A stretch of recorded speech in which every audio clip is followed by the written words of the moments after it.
Nobel laureate Professor Wole Soyinka has been speaking on the importance of retaining history in the curriculum of schools.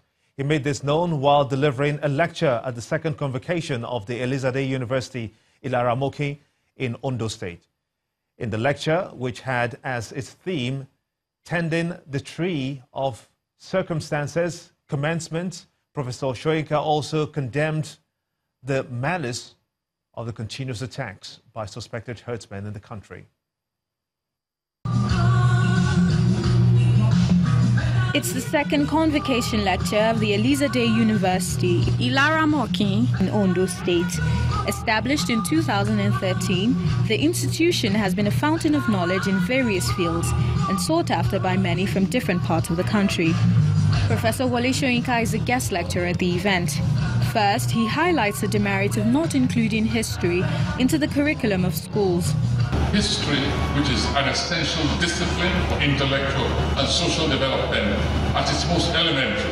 History is something you learn from. He also uses the platform to restate his position on the continued farmers and herdsmen crisis.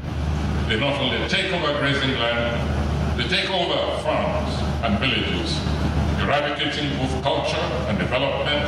Since the indigents are chased off entirely, schools are razed, and all vestiges of human productivity are burnt down. The result is not merely man-made desertification of land, but desertification of the land. For the school founder and management, Professor Soyinka's lecture is timely.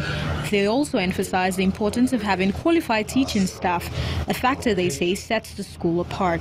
That's one of the reasons why we invite all these people here, to come and listen to the voice of wisdom and learn how to behave from there, what to do when they get into positions. That's the whole essence. The teachers must keep up. Things are happening in the world. We are going digital and so on. Teachers must keep up, and they must be well paid. The takeaway here is for all to understand the importance of history and let those choices shape the future to achieve all-round national development.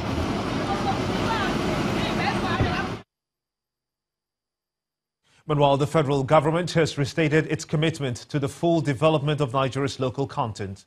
The Minister of State for Petroleum, Dr. Ibe Kachikwu, said this while inspecting the Nigerian Content Development and Monitoring Board Complex Office located in Yenagoa, the Bayelsa State capital. When completed, the 17-story edifice will be the tallest modern building in the South-South region and is touted to play a major role in enhancing local content development in Nigeria.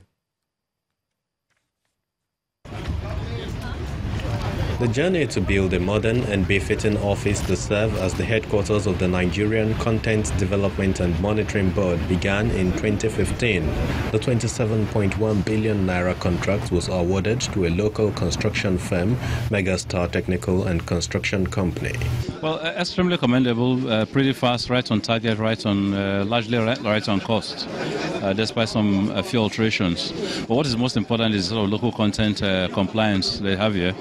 About 70 or 80% of those who are working here are Bayelsans, over 90 or 92% Nigerians on the project, and these are basically Nigerian project managed. So this is fantastic. The minister describes the project as one of the key achievements of the Buhari administration. The president is very committed to Nigerian Content Management Board. He's very committed to this project. He's been on ground since we came in 2015. I came in here, I think 2016, very early. And then it was just on the foundation level. You see how fast we've moved on it. One of the principles of the president is that when you start a project, you get it completed. Well, on this one, we're going to get it completed, be able to give it to Bayelsans and make them happy. The executive secretary of the NCDMB, Mr. Simbi Wabote, commends the thoroughness and safety measures put in place from the start of the construction. One of the challenges challenges you have in the industry in using local contractors is if they are able to measure up to industry standard in terms of safety. But you can see this particular contractor in a building like this, 17-story building, is recorded 0 fatality. It's also recorded LTI free. This year alone, 2 million man-hours. That is a huge and significant achievement. An appeal for an additional 17.1 billion naira is made by the contractors to enable them complete the project on record time. Why we really need additional funds is that we finished everything on concrete and block work, and we need to buy materials for plumbing, for electrical works, and for ceiling works. Some of these things we procure in Nigeria with raw materials that are brought from abroad, and some we have to buy from abroad directly. And at the time we took this job, the dollar was at 150. Currently, the dollar is at 300, which means we need to have double the amount we would have bought the materials before now. This project is seen as a landmark that will aid the expansion of the frontiers of local capacity in the oil and gas industry in the region. Well, besides local content, women's development is the focus of one of Nigeria's most valuable financial institutions, First Bank, which is lending support to women in the entertainment industry. At an event held in Lagos, the chairman of the bank, Ibukun Awoshika, interacted with various players in the creative industry in a bid to help them manage personal wealth effectively. When entertainment meets business, the possibilities are endless. And in line with its people-first philosophy, First Bank is providing a platform for a heart-to-heart interaction with women creatives in Nigeria's entertainment industry. When you do this off the edge of your block, what would you have in your hand? The focus is on managing personal wealth in an industry with a peculiar flow of income. Don't ever scatter your sand until you have molded your block. Why? Your block will always give you what? Sand. What is the sand? Your disposable income. The session is so intense that panelists abandon their seats, choosing to stand instead. One of the major challenges these entertainers face is managing the expectations that come with their fame. When it comes to saving on a short-term and long-term level, how can you do that when you don't? The bank patiently listens and then gives on-the-spot advice, ranging from lifestyle choices to financial prudence and the legal consequence of some of their decisions. Auntie Buku and I with Choma had a session some time ago, and she spoke so profoundly to us, and I felt, you know what, every female entertainer must hear this. I'm happy that First Bank has taken this first step in showing interest. I want to believe that there's more work to be done. It's a growth industry, and empowering the women who are players in that industry to become more efficient at creating value for themselves and for the industry. We're passionate about people. We're passionate about making sure we provide solutions. First Gem is our dedicated solution for women.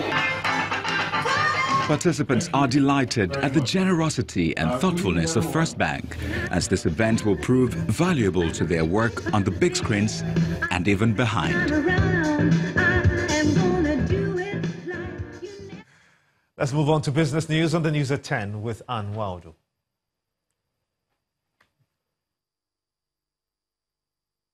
You first. First Bank.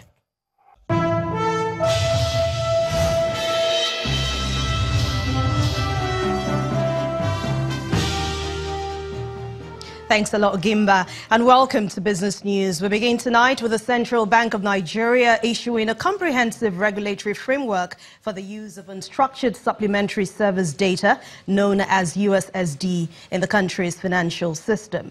The 10-page document highlights the needed security required on the part of banks, payment providers, and customers in the use of mobile phone as a form of electronic payment. The CBN is now asking financial institutions to put in place a proper message authentication mechanism that will ensure that USSD requests are generated through authenticated users.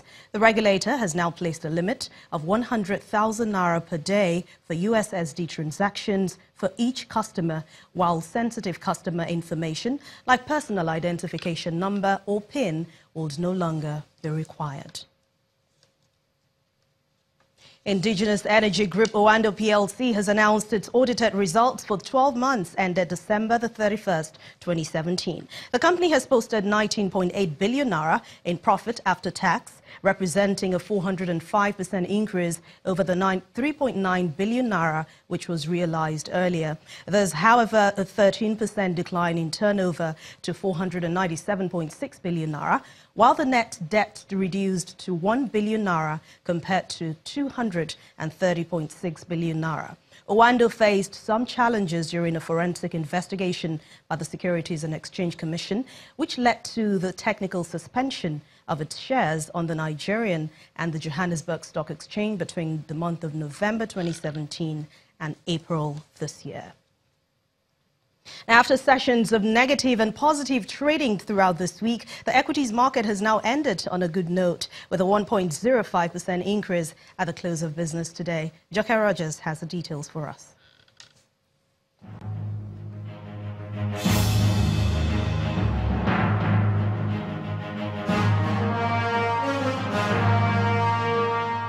Hello and welcome to the Stock Market Report.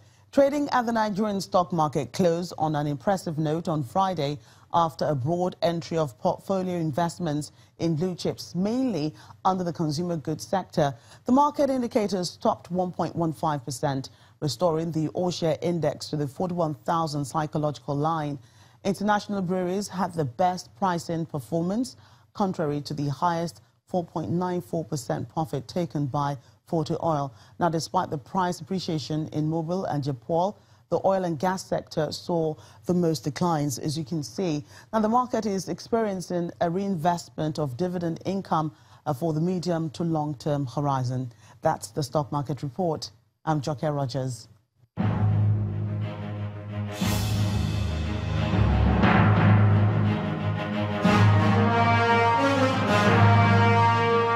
Thanks a lot, Joke.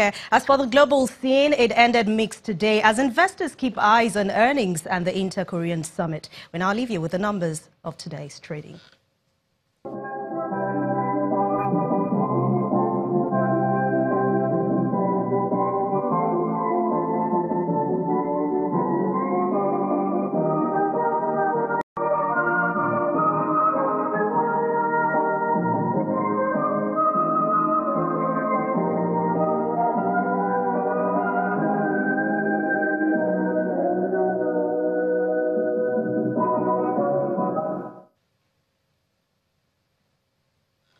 And that's business news on the last trading day of the week. Thank you so much for watching. I'm Anne Nwawadu. It's back to you, Gimba.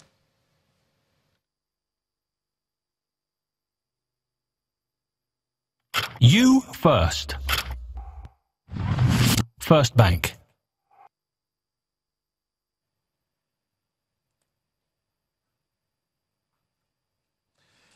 Still ahead on the news at 10, struggling Heartland docked 3 points for assaults on match officials during match day 18 fixtures against champions Plateau United in Owerri on April 23rd. That's the sports news. Stay with us.